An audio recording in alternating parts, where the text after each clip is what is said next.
My name is Sarah, and the moment my 8-year-old daughter Emma looked my husband straight in the eye and said what she said, I knew our marriage would never be the same again. I'm standing in my kitchen right now, 3 months later, still replaying that moment when my little girl became my fiercest defender in a way that left a grown man speechless and forced me to confront 15 years of accepting less than I deserved. The morning it all changed started like any other Tuesday in our suburban home in Minneapolis. I was rushing around the kitchen at 6:30 in the morning, making Emma's lunch, preparing breakfast, and simultaneously reviewing the presentation I had to give to the board of directors later that day. Before we jump back in, tell us where you're tuning in from, and if this story touches you, make sure you're subscribed, because tomorrow I've saved something extra special for you.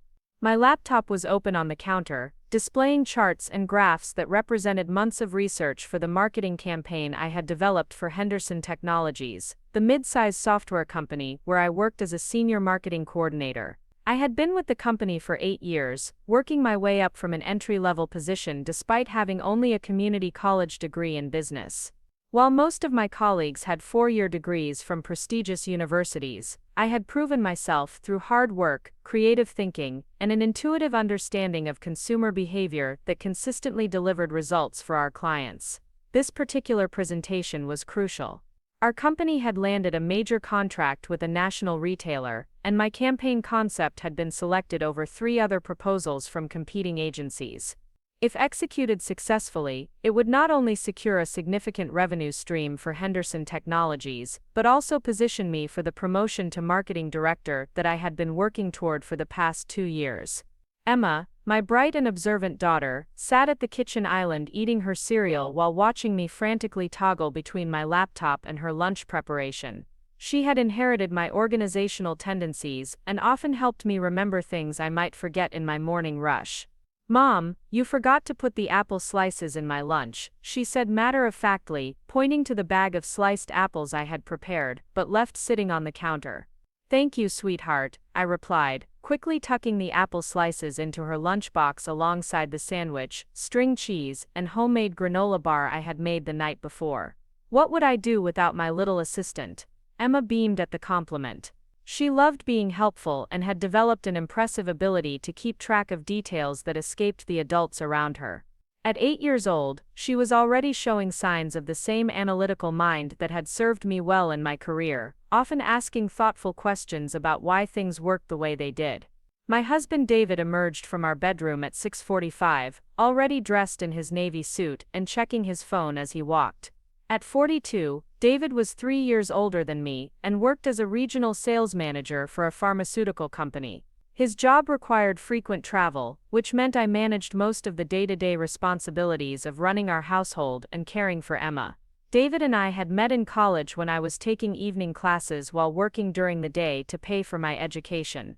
He was pursuing his business degree full-time and seemed impressed by my determination to balance work and school. Back then, he would often say he admired my drive and independence. Those days felt like a lifetime ago. Our relationship had been good in the early years. We supported each other's career goals, shared household responsibilities fairly, and talked about building a life together based on mutual respect and partnership. When Emma was born 7 years into our marriage, we were both excited about becoming parents and committed to being an involved, loving family. But somewhere along the way, particularly after David received a significant promotion 5 years ago, the dynamic between us had shifted. His increased salary and elevated position seemed to inflate his sense of importance while diminishing his respect for my contributions both professionally and at home. He began making dismissive comments about my job, suggesting that marketing was not a real career compared to his sales position in healthcare. The changes were gradual at first. He would interrupt me when I was talking about work challenges, claiming his day had been more stressful.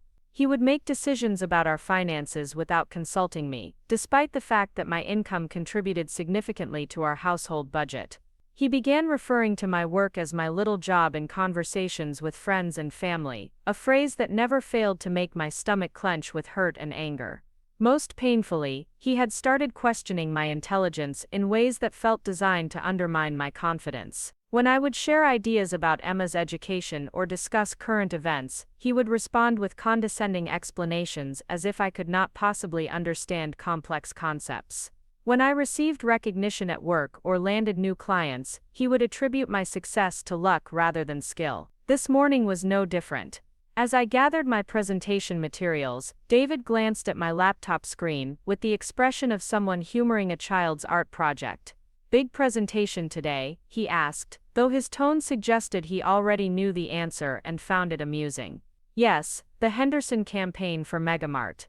If it goes well, this could really advance my career," I replied, trying to inject confidence into my voice, despite the familiar knot forming in my stomach. David poured himself coffee from the pot I had prepared, and shook his head with what I had learned to recognize as his signature patronizing smile. "Sarah, you're getting all worked up over a marketing presentation. It's not like you're performing brain surgery or negotiating million-dollar deals like some of us." The casual cruelty of his words hit me like a physical blow, as they always did. I had learned to expect these comments, but they never lost their power to hurt. I glanced at Emma, who had stopped eating her cereal and was watching our interaction with the intense focus she always displayed when adults were having what she called serious talks. "This campaign could bring in over $2 million in revenue for the company," I said quietly, trying to maintain my dignity while defending my work. "It's taken months of research and strategy development." David laughed, a sound devoid of warmth or genuine amusement. "Come on, Sarah. You're making PowerPoint slides about selling products. It's not exactly rocket science. Anyone with half a brain could do what you do." The words hung in the air like poison gas. Anyone with half a brain. The implication was clear. He believed I barely qualified for that category. I felt the familiar heat of shame and anger rising in my chest, but I had learned over the years to swallow these feelings rather than engage in arguments that Emma might overhear. "I'm sure you'll do fine," David continued, his tone now artificially supportive in the way that felt worse than outright criticism. "Just remember to speak slowly and clearly. You have a tendency to ramble when you're nervous." Emma's spoon clattered against her bowl as she set it down abruptly. She was staring at her father with an expression I had never seen before, a mixture of confusion and something that looked remarkably like disapproval. "I need to get going," I said, closing my laptop and gathering my materials. The presentation was scheduled for 9:30, and I wanted to arrive early to set up and review my notes one final time. David was already headed toward the garage, his attention focused on his phone as he scrolled through emails. "Have a good day at work, honey," he called over his shoulder. "Try not to overthink things." The garage door closed behind him with a mechanical groan, leaving Emma and me alone in the kitchen. I continued packing my materials, trying to push down the familiar cocktail of hurt and frustration that David's morning commentary had stirred up. I had become expert at compartmentalizing these feelings, telling myself that his words reflected his own insecurities rather than any truth about my capabilities. But Emma was watching me with those perceptive 8-year-old eyes that seemed to see everything adults tried to hide. "Mom," she said carefully, "why does Dad talk to you like that?" The question caught me off guard. I had been so focused on protecting Emma from witnessing conflict between her parents that I had not realized how much she was actually observing and processing. "Like what, sweetheart?" I asked, though I knew exactly what she meant. "Like you don't know things. Like when he explains stuff you already know, or when he says your job isn't important." Emma's voice was matter-of-fact, but there was an edge to it that reminded me she was far more aware of family dynamics than I had given her credit for. I sat down on the stool next to her, suddenly unsure how to navigate this conversation. I had always tried to present a united front with David, believing it was important for Emma to see her parents as a team.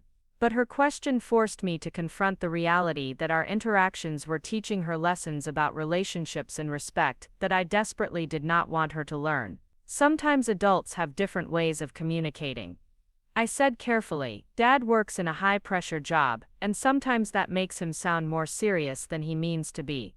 Even as I spoke the words, I knew they were inadequate.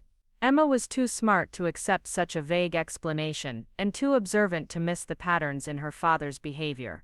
"But you're really smart, Mom," Emma said with the absolute certainty that only children possess. "You help me with my math homework even when it's really hard. You read all those big books for your work. You know about history and science, and how to fix things around the house. Why does Dad act like you don't know anything?" Her words pierced through the defensive walls I had built around my self-esteem. Out of the mouths of babes, as my grandmother used to say. My 8-year-old daughter could see what I had been trying to rationalize away, that David's treatment of me was neither normal nor acceptable. "I love you for saying that, sweetheart," I replied, pulling her into a hug. "You're absolutely right that I work hard to learn things and to be good at my job. Sometimes people say things that aren't very nice, even people we love. Are you sad when Dad says those things?" Emma asked, her small arms tightening around my waist. The question hung between us, requiring an honesty I was not sure I was prepared to give. But looking into Emma's concerned face, I realized that my attempt to shield her from the truth was actually doing her a disservice. She was already witnessing the dynamic between her parents. Pretending it did not exist would not protect her, it would only teach her to doubt her own perceptions. "Sometimes I am sad," I admitted. "But what matters more is that I know my own worth, and I know that you love and respect me. That gives me strength." Emma nodded solemnly, as if filing this information away for future reference. I could almost see the wheels turning in her mind, processing this new understanding of adult relationships and the complexities they involved. The drive to Emma's school was unusually quiet. She sat in the back seat, occasionally asking questions about my presentation or offering encouragement in her sweet, earnest way. Her concern for my feelings was touching but also heartbreaking. At 8 years old, she should not have been worried about whether her mother was being treated with basic respect. Emma attended Riverside Elementary, a well-regarded public school in our district, known for its strong academics and supportive community environment. I had been actively involved in the parent-teacher organization and had volunteered for numerous school events over the years, despite my demanding work schedule. The teachers and staff knew me as an engaged, capable parent who contributed meaningfully to the school community. As we pulled up to the drop-off area, Emma gathered her backpack and lunchbox but hesitated before getting out of the car. "Mom," she said, turning to face me with unusual seriousness, "you're going to do great today. Your presentation is going to be amazing because you work really hard and you're really smart. Don't let anyone tell you different." The wisdom and maturity in her words took my breath away. My 8-year-old daughter was offering me the kind of encouragement and validation that should have been coming from my husband. The irony was not lost on me, and it filled me with both pride in Emma's emotional intelligence and sadness about the example my marriage was setting for her. "Thank you, baby girl. That means everything to me," I said, kissing her forehead. "I love you more than all the stars in the sky. I love you more than all the planets in the universe," she replied, completing our traditional exchange before bouncing out of the car and running toward the school building. As I drove toward my office, I tried to shake off the morning's emotional weight and focus on the day ahead. The presentation I was about to give represented months of work and potentially years of career advancement. I could not afford to let David's dismissive comments undermine my confidence. Henderson Technologies occupied 3 floors of a modern office building in downtown Minneapolis. The company had been founded 12 years earlier by 2 software engineers who had identified a gap in the market for mid-sized businesses needing customized technology solutions. What had started as a small startup had grown into a reputable firm with over 200 employees and clients across the Midwest. I had been hired 8 years ago as a marketing assistant, responsible for creating brochures and maintaining the company website. Through a combination of initiative, creativity, and relentless self-education, I had gradually taken on more complex projects and responsibilities. I had taught myself advanced graphic design software, completed online courses in digital marketing and consumer psychology, and consistently delivered campaigns that exceeded client expectations. My supervisor, Janet Morrison, was a 45-year-old marketing director who had become both a mentor and an advocate for my career advancement. Janet held an MBA from Northwestern University and had over 15 years of experience in corporate marketing, but she had never made me feel inadequate about my community college background. Instead, she had encouraged me to leverage my practical experience and intuitive understanding of consumer behavior. The Megamart campaign had been my baby from the beginning.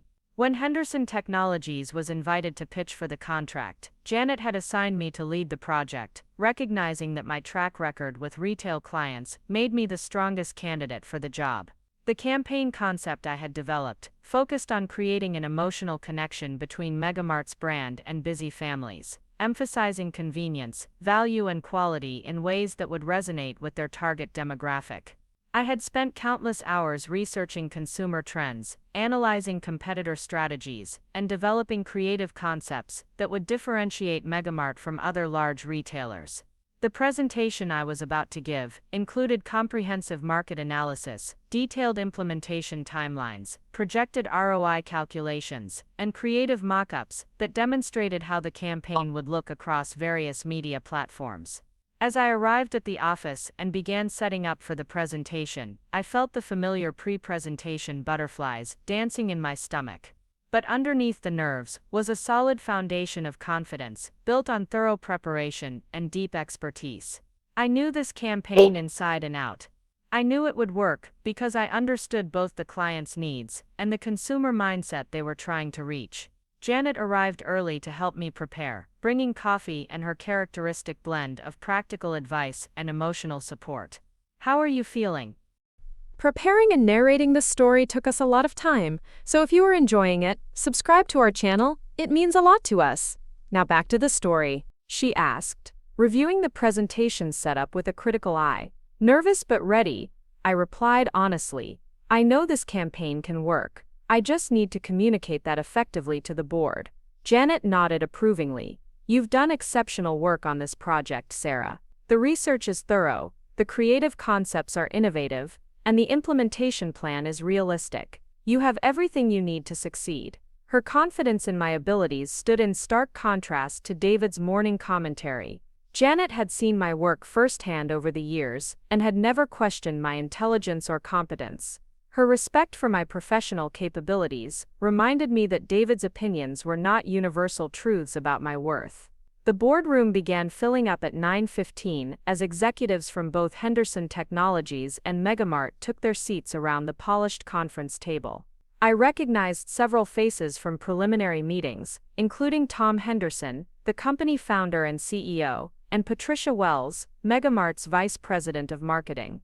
As I stood at the front of the room, remote control in hand, I took a moment to center myself and remember why I was there. This was not about proving David wrong or validating my intelligence in the face of his criticism. This was about presenting a marketing strategy that would benefit both companies and advance my career based on merit and expertise. Good morning, everyone, I began, my voice steady and clear. Thank you for being here today. I'm excited to share with you a comprehensive marketing campaign that will position Megamart as the premier destination for busy families who value convenience, quality, and affordability. The presentation flowed smoothly from the beginning. I walked the room through market research data that revealed key insights about their target demographic, including shopping patterns, decision-making factors, and brand loyalty triggers.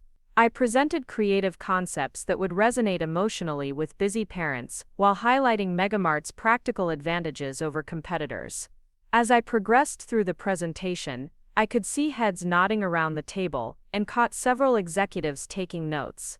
Patricia Wells asked thoughtful questions about implementation timelines and budget allocation, which I answered with confidence and specificity. Tom Henderson seemed particularly interested in the projected ROI calculations and requested additional details about metrics tracking. The questions that followed my formal presentation were substantive and engaging. Rather than challenging my competence, the executives were drilling down into details because they were genuinely interested in moving forward with the campaign. They wanted to understand exactly how we would execute various elements and what kind of support they would need to provide from their end. One question came from Megamart's chief financial officer, who asked about scalability if the initial campaign exceeded performance expectations. I had anticipated this possibility and had prepared expansion scenarios that could be implemented in phases, allowing for controlled growth that would not overwhelm their operational capacity. Another board member inquired about how we would handle potential negative feedback or crisis communication, should any aspect of the campaign generate controversy. Again, I had prepared for this contingency and outlined a comprehensive communication strategy that included monitoring protocols, response templates, and escalation procedures. By the time I concluded the presentation, I felt genuinely proud of the work I had done and confident in my delivery. The room's energy was positive and enthusiastic, with several executives already discussing next steps and implementation timelines. "This is exactly the kind of strategic thinking we were hoping to see," Patricia Wells said as the formal presentation ended. "You've clearly done your homework, Sarah, and the campaign concept aligns perfectly with our brand goals." Tom Henderson echoed her sentiment, adding that he was impressed by the thoroughness of my research and the creativity of the proposed solutions. "We'd like to move forward with this campaign," he said. "Janet, can you and Sarah put together a detailed project timeline and resource allocation plan for our review?" As the meeting broke up and executives filed out of the boardroom, I felt a rush of accomplishment and relief. The presentation had gone better than I had dared to hope, and the positive feedback from both companies confirmed that my months of work had paid off. This was the kind of professional validation that could potentially change the trajectory of my career. Janet stayed behind to help me pack up the presentation materials, her face glowing with pride and excitement. "Sarah, that was outstanding," she said. "I've been in this business for 15 years, and that was one of the most comprehensive and well-executed presentations I've ever seen. You should be incredibly proud of yourself." Her words meant more to me than she could possibly know. After a morning of having my intelligence questioned and my work dismissed, hearing genuine professional praise from someone whose opinion I respected felt like a lifeline. "Thank you for believing in me and giving me this opportunity," I replied. "I couldn't have done this without your support and guidance." Janet waved off my gratitude with characteristic modesty. "You did the work, Sarah. I just provided the platform. And based on what just happened in there, I think we need to have a serious conversation about your future role in this company." The implication was clear: the promotion I had been working toward was now within reach. This successful presentation could be the catalyst that elevated me from senior marketing coordinator to marketing director, a position that would come with increased responsibility, a significant salary boost, and the kind of professional recognition I had been striving for.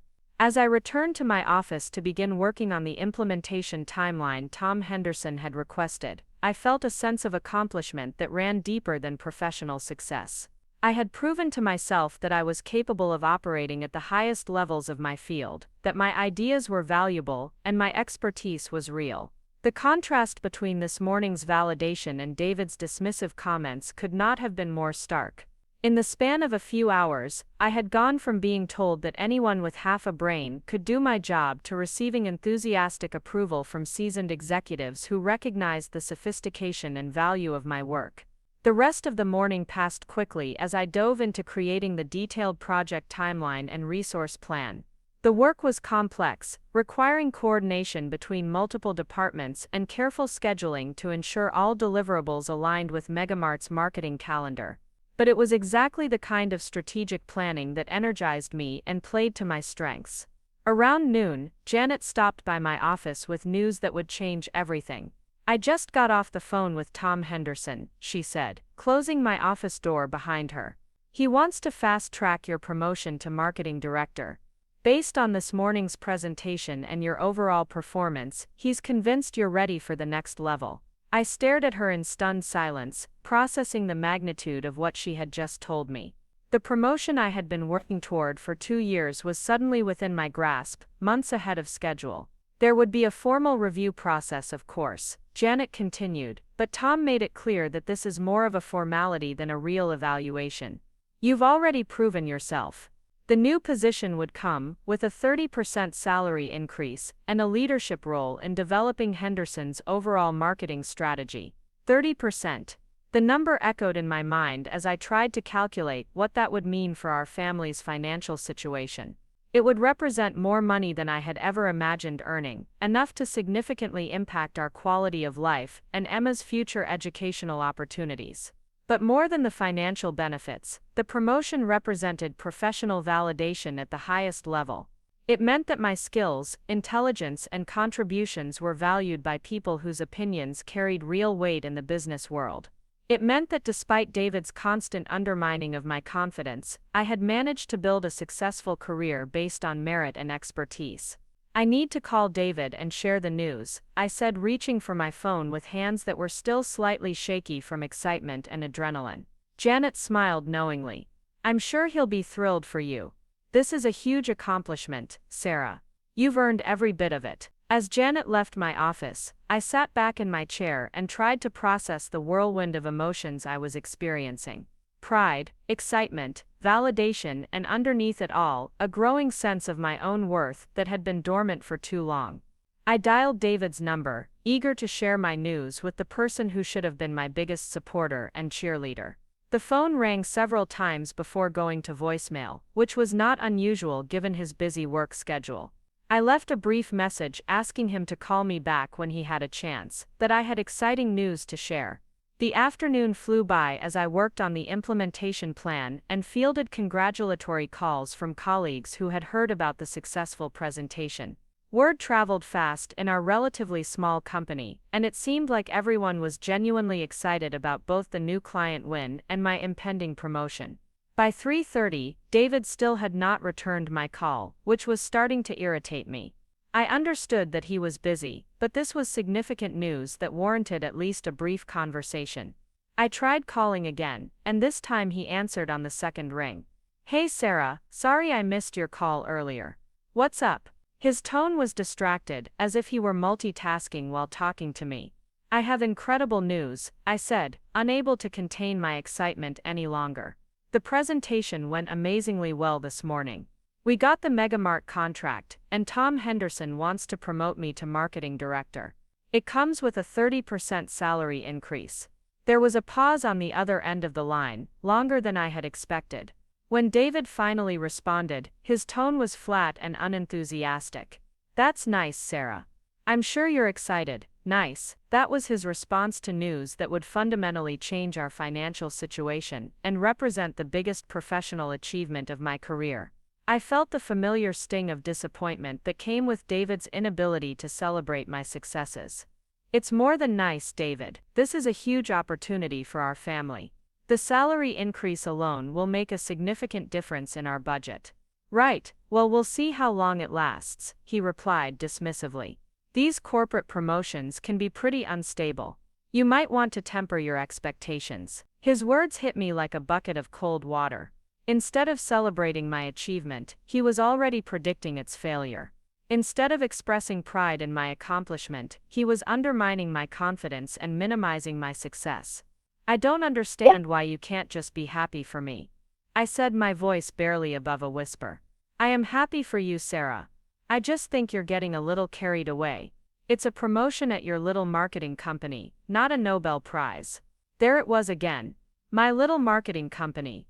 My little job. Everything I accomplished was diminished by his need to maintain his position as the more important, more successful partner in our marriage.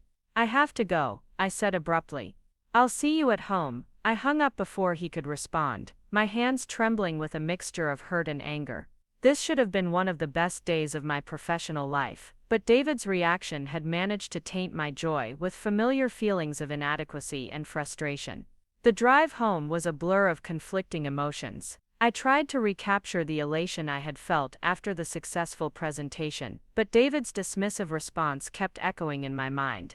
How had I ended up married to someone who seemed incapable of celebrating my achievements? When had his support and encouragement been replaced by constant criticism and minimization?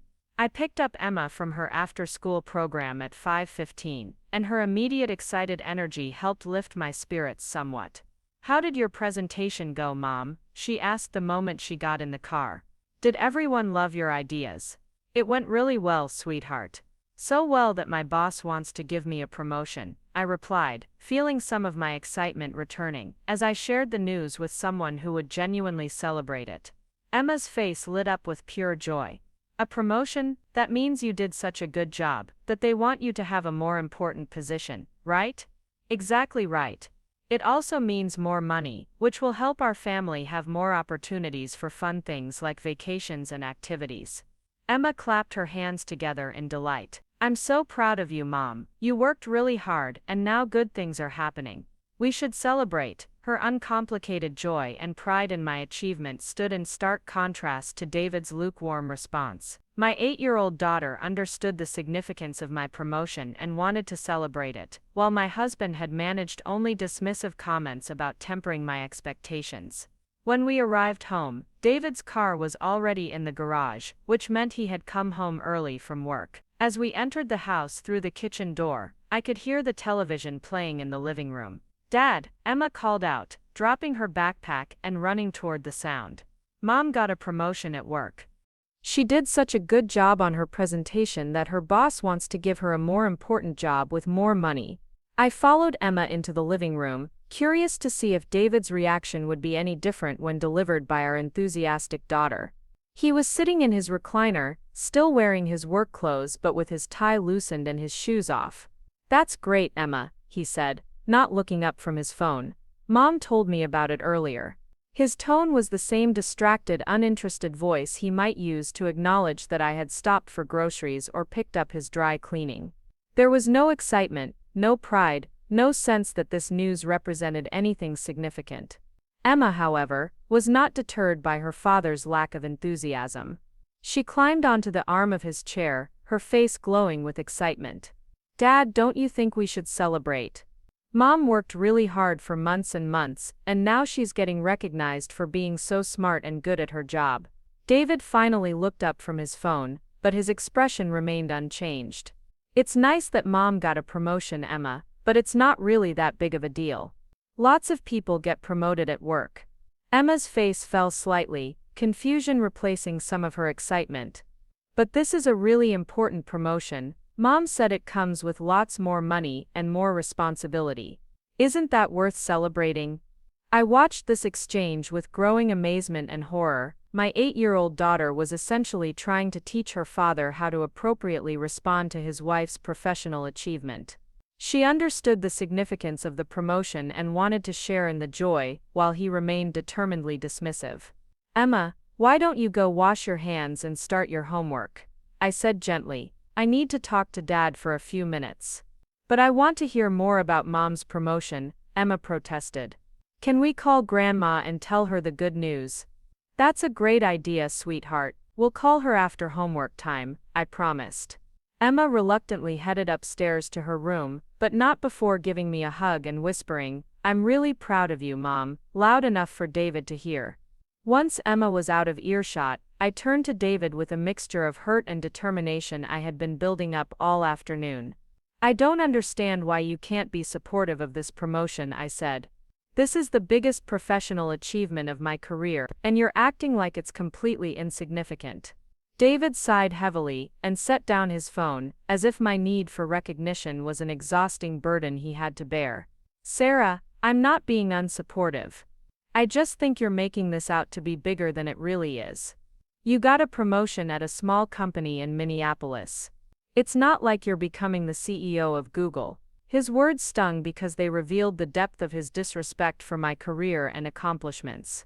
Nothing I achieved would ever be significant enough to warrant his genuine enthusiasm or pride, because he had fundamentally decided that my work was less important than his. "This promotion represents years of hard work and professional growth," I said, fighting to keep my voice steady. "It validates everything I've been striving for, and it will significantly improve our family's financial situation." "Why can't you acknowledge that?" "Because I think you're setting yourself up for disappointment," David replied. "These marketing positions are unstable, especially in smaller companies. You might get this promotion and then find yourself laid off in 6 months when they realize they can't afford the position." His pessimism felt deliberately cruel, as if he were actively trying to diminish my joy and confidence. Instead of celebrating my success, he was inventing scenarios for its failure. Even if that were true, which it's not, wouldn't a supportive husband focus on the positive aspects of his wife's achievement? Wouldn't he celebrate her success and worry about hypothetical problems if and when they actually occur? David's expression hardened in a way that had become familiar over the years. It was the look he got when he felt challenged or criticized, the expression that usually preceded his most hurtful comments. A supportive husband would also point out when his wife is being unrealistic about her capabilities, he said coldly. "Sarah, you barely have a college degree. You work in marketing, which isn't exactly brain surgery. Maybe instead of getting so excited about a small promotion, you should focus on being grateful for the job you have." The words hit me like physical blows. Barely have a college degree, not exactly brain surgery, focus on being grateful. Each phrase was designed to cut down my confidence and remind me of what he saw as my place in our relationship hierarchy. But it was what came next that would change everything. I'm sorry if that sounds harsh, David continued, his voice taking on the condescending tone I had learned to dread, but someone needs to keep you grounded in reality. You're just not as smart as you think you are, Sarah. You never have been. The silence that followed David's words was deafening. You're just not as smart as you think you are, Sarah. You never have been. The phrase hung in the air between us like a toxic cloud, poisoning everything in its wake. I felt my breath catch in my throat as the full weight of his cruelty settled over me. In that moment, I heard something that made my blood run cold. The soft padding of small feet on the stairs, followed by Emma's voice calling down from the hallway. Mom, I forgot to ask you about my science project. Mrs. Peterson said we need to pick our topics by tomorrow, and I wanted to see if you could help me brainstorm some ideas. My heart hammered against my ribs as I realized Emma was about to walk into the middle of this devastating conversation. I turned toward the staircase, hoping to intercept her before she could witness any more of David's verbal assault, but it was too late. Emma appeared in the living room doorway, her homework folder clutched in her small hands, her face still bright with residual excitement about my promotion. She looked between David and me, and I watched as her expression slowly changed from cheerful anticipation to confused concern. What's wrong? She asked, her 8-year-old intuition immediately picking up on the tension crackling between her parents. Mom, why do you look so sad? I opened my mouth to offer some generic reassurance, to protect her from the ugliness of what she had almost overheard, but David's voice cut through my attempt at damage control. Nothing's wrong, Emma, he said with false cheerfulness. Mom and I were just having a discussion about her new job. I was explaining to her that she shouldn't get too excited because she's not really qualified for such a big promotion. The casual cruelty in his tone, delivered in front of our daughter, felt like a knife twisting in my chest. But what happened next would replay in my mind for months to come. Emma's small face scrunched up in confusion as she processed her father's words. She looked at him with the kind of direct, unblinking stare that only children can manage when they're trying to understand something that doesn't make sense to them. What do you mean Mom isn't qualified? She asked, her voice carrying the innocent authority of someone stating an obvious fact. Mom is the smartest person I know. David's expression flickered with irritation at being questioned by an 8-year-old. Emma, adults are talking about grown-up things that you don't understand yet. But Emma was not deterred. With the fearless logic of childhood, she continued pressing her point. I understand that you said Mom isn't smart enough for her promotion, but that doesn't make sense. Mom helps me with my hardest math problems. She knows about history and science, and she reads those big books for work that have tiny words I can't even pronounce. She fixes things around the house when they break. She remembers everyone's birthdays and appointments, and she makes budgets for our family money. How is she not smart? I watched in amazement as my 8-year-old daughter systematically dismantled her father's assessment of my intelligence with the straightforward reasoning that only children possess. Her defense of me was so pure, so unequivocal, that it brought tears to my eyes. David's face was turning red, a combination of embarrassment and anger that I recognized as dangerous territory. He was not accustomed to having his authority questioned, especially not by a child, and Emma's logical challenges to his statements were clearly pushing him toward a breaking point. Emma, you need to go to your room and do your homework, he said sharply. This is not a conversation for children. But Emma stood her ground with a courage that took my breath away. No, she said firmly, her small chin jutting out in defiance. You're being mean to Mom and saying things that aren't true. Mom is really smart, and she works really hard, and she deserves to be celebrated for her promotion, not told that she's not good enough.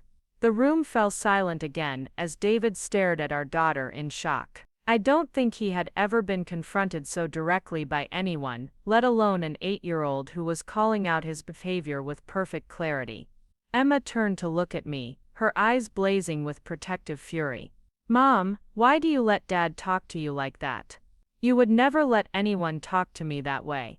You always tell me that I'm smart and capable and that I should believe in myself. Why don't you believe in yourself?" Her words hit me like lightning, illuminating truths I had been avoiding for years. She was absolutely right. I would never tolerate someone speaking to Emma the way David routinely spoke to me. I would never accept someone undermining her confidence or dismissing her achievements. Yet I had been accepting exactly that treatment for myself, normalizing a level of disrespect that I would never allow my daughter to experience. David's voice, when it finally came, was tight with barely controlled anger. "Emma, go to your room right now. You are being disrespectful and interrupting adult conversations that don't concern you. This concerns me because Mom is my mom and you're making her sad." Emma shot back with the kind of brutal honesty that only children can deliver. "Every time Mom accomplishes something good, you say mean things about it. Every time she's proud of herself, you tell her she shouldn't be. That's not how families are supposed to work." I felt as if I were watching my daughter transform before my eyes. This was not the same little girl who had climbed into David's chair an hour ago, excited to share news of my promotion. This was a fierce defender of justice who would not be intimidated into silence. David stood up abruptly, his full height towering over Emma's small frame. His face was now completely red, and I could see the vein in his temple throbbing the way it did when he was truly angry. "That is enough, Emma," he said, his voice low and threatening. "You do not get to lecture adults about how families work. You are 8 years old, and you will show respect to your father." But instead of backing down or running to her room as most children would have done when faced with an angry adult, Emma looked up at David with steady, unflinching eyes. "I'll show respect to people who deserve it," she said quietly. "And people who are mean to my mom don't deserve my respect." The words hung in the air like an explosion. I watched David's face cycle through shock, rage, and something that looked almost like fear. Our 8-year-old daughter had just delivered the most devastating indictment of his character that anyone had ever spoken in our house. For a moment, David seemed completely speechless. His mouth opened and closed without sound, as if he were a fish gasping for air. I realized that in all the years I had known him, I had never seen him so thoroughly caught off guard, so completely without a comeback or defense. When he finally found his voice, it came out as a strangled whisper. "What did you just say to me?" Emma's small hands were clenched into fists at her sides, but her voice remained steady and clear. "I said that people who are mean to my mom don't deserve my respect. And you're being really mean to her right now." David looked at Emma, as if he were seeing her for the first time, and perhaps he was. The compliant, daddy's little girl, he thought he knew, had just revealed herself to be someone with her own moral compass, and the courage to act on it. "You can send me to my room if you want," Emma continued, her voice gaining strength with each word. "But I'm not going to pretend that what you're doing is okay. Mom deserves better than someone who makes her feel bad about herself all the time. I don't think I had ever been more proud of another human being in my entire life. My daughter, my beautiful, brave 8-year-old daughter, was standing up for me in a way that I had never learned to stand up for myself. She was modeling the kind of self-respect and boundary setting that I had somehow failed to develop in 39 years of life." David turned his gaze from Emma to me, and I could see that something fundamental had shifted in the room. The comfortable dynamic where he could criticize and belittle me without consequence had been shattered by a child who refused to accept that such treatment was normal or acceptable. "Are you going to let her talk to me like that?" he demanded, his voice carrying a note of desperation. "Are you going to let an 8-year-old show such disrespect to her father?" The question forced me to confront a choice I had been avoiding for years. I could fall back into my familiar pattern of trying to smooth over conflicts, of protecting David's ego at the expense of my own dignity and now my daughter's sense of justice. Or I could finally find the courage to align my actions with my values. I looked at Emma, standing there like a small warrior defending what she believed to be right, and then I looked at David, waiting for me to restore the power balance that had kept him comfortable for so long. "Emma is not being disrespectful," I said quietly, my voice growing stronger with each word. She's being honest. She's pointing out that the way you speak to me is not acceptable, and she's right. David's face went white with shock. I had never contradicted him in front of Emma before, never failed to present the united front that had allowed him to maintain his position of authority in our family. Sarah, he began, but I held up my hand to stop him. No, David, Emma is right about everything she said. I am smart. I do work hard. I did earn this promotion through my own competence and dedication. And the way you've been treating me, especially today, is completely unacceptable. Emma moved closer to me, as if she sensed that I needed her support to continue speaking these truths that had been locked inside me for so long.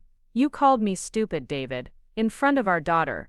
You dismissed my achievements, minimized my education, and told me I'm not as smart as I think I am. What kind of husband says those things to his wife? What kind of father models that behavior for his child? David's mouth was opening and closing again, but no sound was coming out. I realized that he had never been forced to confront the reality of his behavior before, never been called to account for the casual cruelty that had become his default mode of interacting with me. Mom, Emma said softly, taking my hand in her small one. You don't have to let anyone talk to you like that, not even Dad. Her words, delivered with such simple conviction, broke something open inside me. All the years of accepting less than I deserved, of making excuses for David's behavior, of protecting his feelings while sacrificing my own self-respect, suddenly felt like choices I had made, rather than inevitable circumstances I had to endure. You're absolutely right, sweetheart, I said, squeezing Emma's hand. I don't have to accept being treated that way, and I won't accept it anymore. David finally found his voice, but it came out small and defensive. I wasn't calling you stupid, Sarah. I was just trying to help you manage your expectations. I don't want you to be disappointed if things don't work out. That's not what you said. Emma interjected with the precision of someone who had been paying close attention. You said Mom isn't as smart as she thinks she is. You said she's not qualified for her promotion. You said her degree doesn't count and her job isn't important. Those aren't helpful things. Those are mean things. David looked desperately from Emma to me, as if seeking some escape from the corner he had painted himself into. But there was no escape from the truth of what he had said and done, no way to reframe his words into something more palatable. I think I need some time to process what happened here today, I said carefully. Emma, why don't you go start your homework and I'll come help you with your science project in a little while? Emma nodded, but she hesitated before leaving the room. Dad, she said, looking directly at David with those serious 8-year-old eyes. I hope you think about what you said to Mom. And I hope you apologize to her because she doesn't deserve to be treated like that. With that final declaration, Emma headed upstairs to her room, leaving David and me alone with the wreckage of what had just occurred. David sank back into his chair, his face pale and drawn. I don't think he had fully grasped until that moment how his treatment of me appeared to outside observers, even an 8-year-old observer. Emma's clear-eyed assessment of his behavior had forced him to see himself in a way that was clearly uncomfortable and unfamiliar. Sarah, he began hesitantly. I think maybe we both said some things we didn't mean. I shook my head firmly. No, David, you said exactly what you meant. You meant to diminish my accomplishment. You meant to undermine my confidence. You meant to put me in what you consider to be my proper place. The only thing you didn't mean to do was get called out by our daughter. David's hands were trembling slightly as he ran them through his hair. I realized that this was perhaps the first time in our 15-year relationship that he was facing real consequences for his behavior. Emma's intervention had stripped away all the rationalizations and excuses that had allowed him to avoid confronting the reality of how he treated me. I don't know what you want me to say, he said finally. I want you to understand that what happened here today changes things, I replied. I will not continue to accept being spoken to the way you spoke to me. I will not continue to have my achievements minimized and my intelligence questioned. And I absolutely will not allow our daughter to witness that kind of treatment and learn that it's normal or acceptable. David looked up at me with an expression I had never seen before. For the first time in years, possibly ever, he looked uncertain, vulnerable, almost afraid. What does that mean for us? He asked quietly. I don't know yet, I admitted.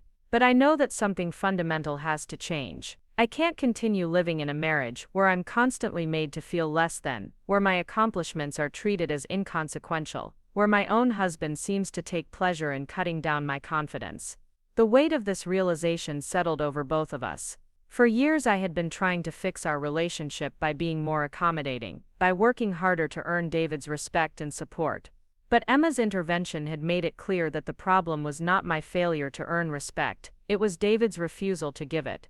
"I need to go check on Emma," I said, ending our conversation before it could devolve into the kind of circular argument that had characterized so many of our previous attempts to address relationship issues. As I climbed the stairs to Emma's room, I felt as if I were moving through a different house than the one I had woken up in that morning. Everything looked the same, but the fundamental dynamics that had governed our family life had been irrevocably altered by an 8-year-old who refused to accept that cruelty was normal.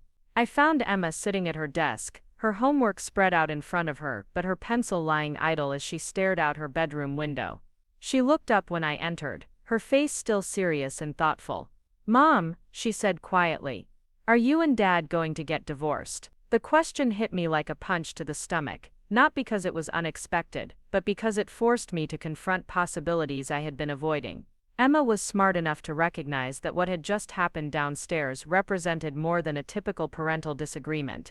"I don't know, sweetheart," I said honestly, sitting down on her bed. "What happened today made me realize that some things need to change in how your father and I treat each other. I'm not sure yet what that means for our family."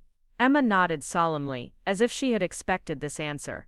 "I'm glad you stood up for yourself," she said. "It made me sad to see Dad being mean to you, and you just letting it happen." Her words broke my heart, because they revealed how much she had been observing and processing, how deeply affected she had been by witnessing the dynamic between her parents. I had thought I was protecting her by not fighting back against David's treatment, but instead I had been teaching her that such treatment was acceptable. "I should have stood up for myself a long time ago," I admitted. "You were very brave today, Emma. Thank you for defending me when I couldn't defend myself."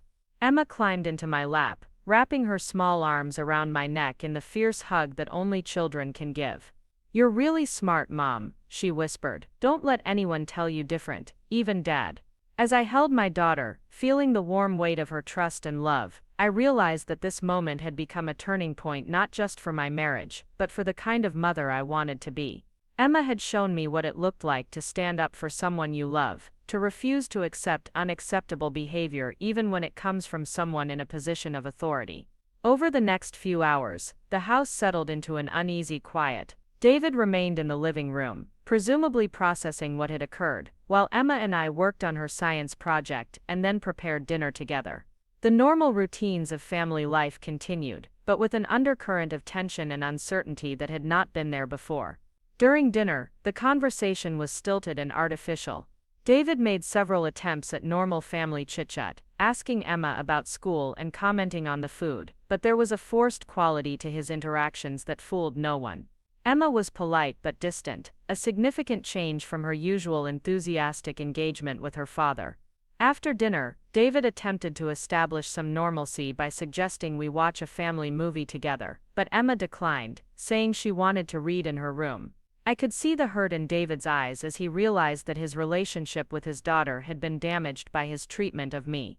When Emma was settled for the night, David and I found ourselves alone in the kitchen, cleaning up the dinner dishes in uncomfortable silence. Finally, David broke the quiet.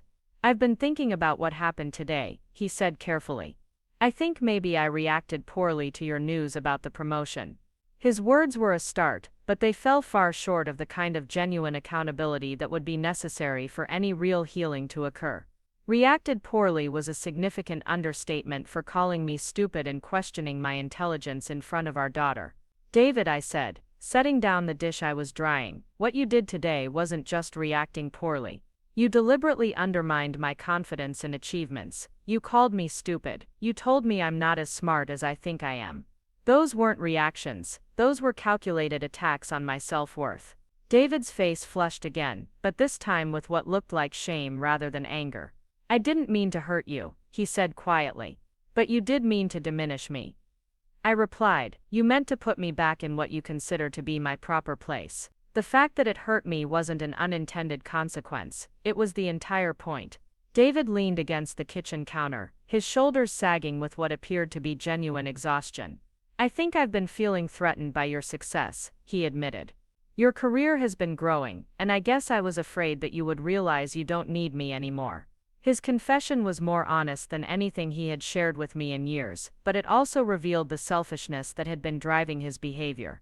Instead of celebrating my growth and success, he had been actively trying to sabotage them to protect his own sense of importance. So your solution was to try to tear down my confidence? I asked, to make me feel small and incapable so that I would remain dependent on you. David winced at the bluntness of my words, but he didn't deny their accuracy. I know it sounds terrible when you put it like that, he said. I guess I didn't realize how destructive I was being. Emma realized it, I pointed out. An 8-year-old child could see that your behavior was wrong, even if you couldn't. What does that tell you about how far this has gone? David's face crumpled slightly as the full impact of the day's events seemed to hit him. Our daughter lost respect for me today, he said quietly. I could see it in her eyes. She looked at me like I was a stranger. Emma looked at you like someone who was being cruel to her mother, I corrected, because that's exactly what you were doing. And she was brave enough to call it out, even though it meant standing up to an adult who was supposed to protect and support her family. The conversation continued late into the evening, with David gradually beginning to acknowledge the patterns of behavior that had been damaging our relationship for years. But acknowledgement was only the first step in what would need to be a much longer process of change and healing. As I lay in bed that night, staring at the ceiling while David slept fitfully beside me, I replayed the events of the day over and over in my mind. My professional triumph, which should have been a cause for celebration, had instead become the catalyst for a family crisis that had been building for years. But as painful as the confrontation had been, I felt a sense of clarity that had been missing from my life for far too long. Emma's intervention had forced both David and me to confront truths we had been avoiding, and while the path forward was uncertain, at least we were finally dealing with reality, rather than the comfortable lies that had been sustaining our dysfunctional dynamic. The next morning dawned gray and overcast, matching the uncertain mood that had settled over our household. Emma was quieter than usual at breakfast, and David seemed to be walking on eggshells, clearly uncertain about how to interact with either of us after the previous day's revelations. As I prepared to leave for work, Emma hugged me extra tightly and whispered, "I'm proud of you for getting the promotion, Mom, and I'm proud of you for standing up to Dad." Her words gave me strength as I headed into what I knew would be an important day at the office. Despite the turmoil at home, I had a job to do and a promotion to embrace.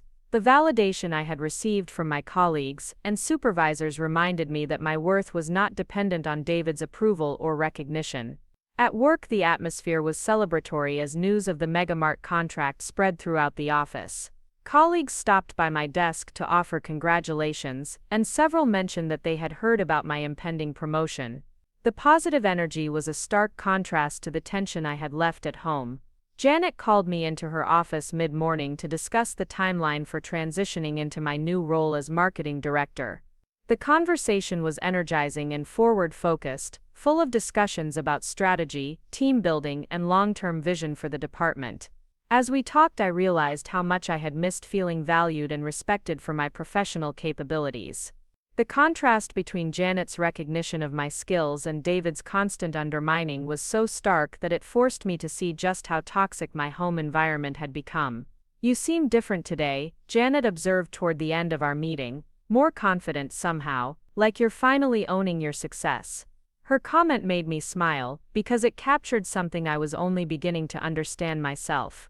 Emma's defense of me the night before had awakened something that had been dormant for too long, a sense of my own worth that didn't depend on external validation. "I think I'm finally learning to believe in myself the way my daughter believes in me," I replied. Janet nodded knowingly. "Sometimes it takes seeing ourselves through the eyes of someone who loves us unconditionally to remember who we really are." As the day progressed, I found myself thinking about Emma's courage and conviction, about her refusal to accept that cruel treatment was normal or inevitable. My 8-year-old daughter had modeled the kind of strength and self-respect that I was still learning to develop. When I arrived home that evening, I found David and Emma in the living room together, but the atmosphere was noticeably different from their usual easy camaraderie. Emma was polite but reserved, and David seemed to be trying too hard to engage her in conversation. After Emma went to bed, David approached me with a seriousness that indicated he had been thinking deeply about our situation. "I want to try to make things right," he said. "I know I can't undo what I said yesterday, but I want to understand how to be better. For you and for Emma." His words were a start, but I knew that real change would require more than good intentions.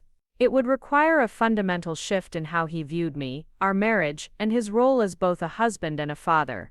"That's going to require more than just wanting to be better," I replied.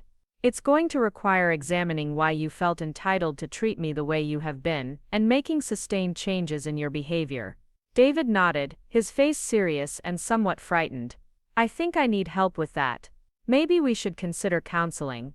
The suggestion surprised me, both because David had always been resistant to the idea of therapy and because it indicated a level of self-awareness I had not expected him to develop so quickly. "I think that's a good idea," I agreed.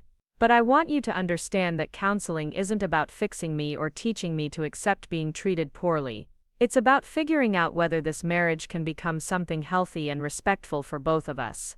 As we talked into the evening, I felt cautiously hopeful for the first time in years. The road ahead would be difficult, and there were no guarantees about where it would lead. But Emma's courage had created an opening for honesty that had not existed before, and that seemed like a foundation worth building on. The changes in our family dynamic were immediate and palpable. Emma continued to be more distant with David, not out of spite, but out of a newly developed sense of what was and wasn't acceptable behavior. She had learned that she had the right to withhold her affection from people who were cruel to those she loved, and she was exercising that right with the moral clarity that only children possess. David was clearly struggling with this shift, working harder than he ever had to earn back Emma's trust and affection. But I could see that the process was also helping him understand the real consequences of his actions in a way that abstract discussions about respect and kindness never could. As for me, I was discovering what it felt like to have an advocate, even if that advocate was only 8 years old. Emma's defense of me had awakened a sense of my own worth that I was determined not to let go of again. The little girl who had stood up to her father with such courage had reminded me that I deserved better than I had been accepting, and I was finally ready to fight for it. 3 months had passed since that life-changing evening when Emma found her voice and I found my courage. The marriage counseling sessions with Dr. Martinez had been intense, sometimes painful, but ultimately transformative. David was learning to recognize his patterns of belittlement and control, while I was discovering the strength to set boundaries I should have established years ago. The promotion had been everything I hoped for and more. As marketing director, I was leading campaigns that were gaining national recognition, and the 30% salary increase had given our family financial freedom we had never experienced before. More importantly, I was finally receiving the professional respect I had always deserved. David's transformation hadn't been immediate or easy. The first few weeks after Emma's confrontation were filled with awkward attempts at supportive behavior that felt forced and uncomfortable. But gradually, through therapy and genuine self-reflection, he began to understand how his insecurities had poisoned our relationship. Emma remained my most vocal supporter throughout this journey. She would ask about my work projects with genuine interest, celebrate my successes with unrestrained enthusiasm, and occasionally remind David when his old patterns started to resurface. Her 8-year-old wisdom had become our family's moral compass. One evening in late spring, I was working late in my home office when Emma knocked on the door. She entered carrying a handmade card decorated with colorful drawings of office buildings and computer screens. "What's this for, sweetheart?" I asked, accepting the card with curiosity. "It's a congratulations card for your big presentation tomorrow," she said, settling into the chair beside my desk. "I know you've been working really hard on it, and I wanted you to know that I believe in you." I opened the card to find Emma's careful handwriting, "To the smartest mom in the world. You can do anything you set your mind to. Love, Emma." Below the message was a drawing of a woman in a business suit standing at a podium with a crowd of people applauding.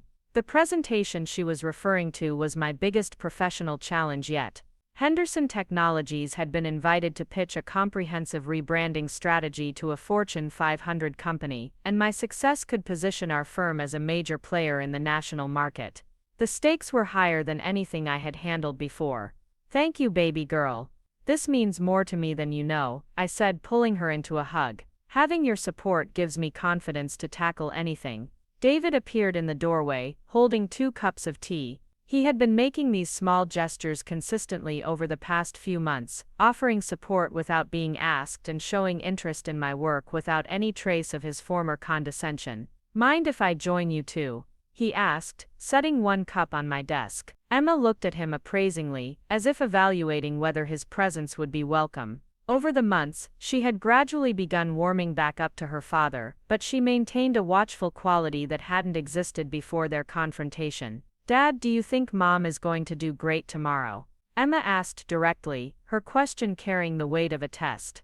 "I think your mom is going to be absolutely brilliant," David replied without hesitation. "She's the most capable person I know, and this company would be lucky to work with her." His words carried none of the artificial quality that had characterized his early attempts at supportive behavior. Through therapy and genuine reflection, David had learned to see my accomplishments through clear eyes rather than the lens of his own insecurities. Emma smiled approvingly. "Good answer," she said with the authority of someone who had appointed herself the guardian of family dynamics. The next morning dawned bright and clear, matching my optimistic mood. As I prepared for the presentation, I felt a confidence that had nothing to do with external validation and everything to do with finally knowing my own worth. Emma's fierce defense had awakened something in me that no amount of professional success could have achieved alone. David prepared breakfast without being asked. Emma packed encouraging notes in my briefcase, and for the first time in years, I felt supported by my entire family as I headed into a crucial professional moment. The presentation exceeded all my expectations. The Fortune 500 executives were not only impressed with the comprehensive strategy I had developed, but they were eager to move forward with implementation. By the time I returned to the office, word had already spread that Henderson Technologies had landed the biggest contract in company history. Janet was waiting in my office with a bottle of champagne and news that would change everything once again. "Sarah, Tom Henderson wants to see you in his office," she said with barely contained excitement. "I think you're going to like what he has to say." 20 minutes later, I emerged from the CEO's office with news that I could barely believe myself. Henderson Technologies was opening a new division focused on national accounts, and Tom wanted me to head it as Vice President of Strategic Marketing. The position came with another significant salary increase, and the opportunity to shape the company's future direction. When I called David to share the news, his response was everything I had hoped for and more. "Sarah, that's incredible," he said, his voice filled with genuine pride and excitement. "You've earned every bit of this success. I'm so proud to be married to someone so talented and driven." The contrast with his reaction to my last promotion was stark and meaningful. Through months of hard work and therapy, David had learned to celebrate my achievements without feeling threatened by them. Emma's reaction when I picked her up from school was pure joy. She literally jumped up and down in the car seat, clapping her hands and declaring that we absolutely had to celebrate with ice cream for dinner. That evening, as our family shared an impromptu ice cream celebration in our backyard, I reflected on the journey that had brought us to this point. Emma's courage to speak truth to power had set in motion changes that transformed not just my marriage, but my entire understanding of what I deserved from life. I still remember the moment when Emma told David that people who are mean to her mom don't deserve her respect. Those words had shattered the comfortable dysfunction that had characterized our family for years, and forced all of us to confront uncomfortable truths.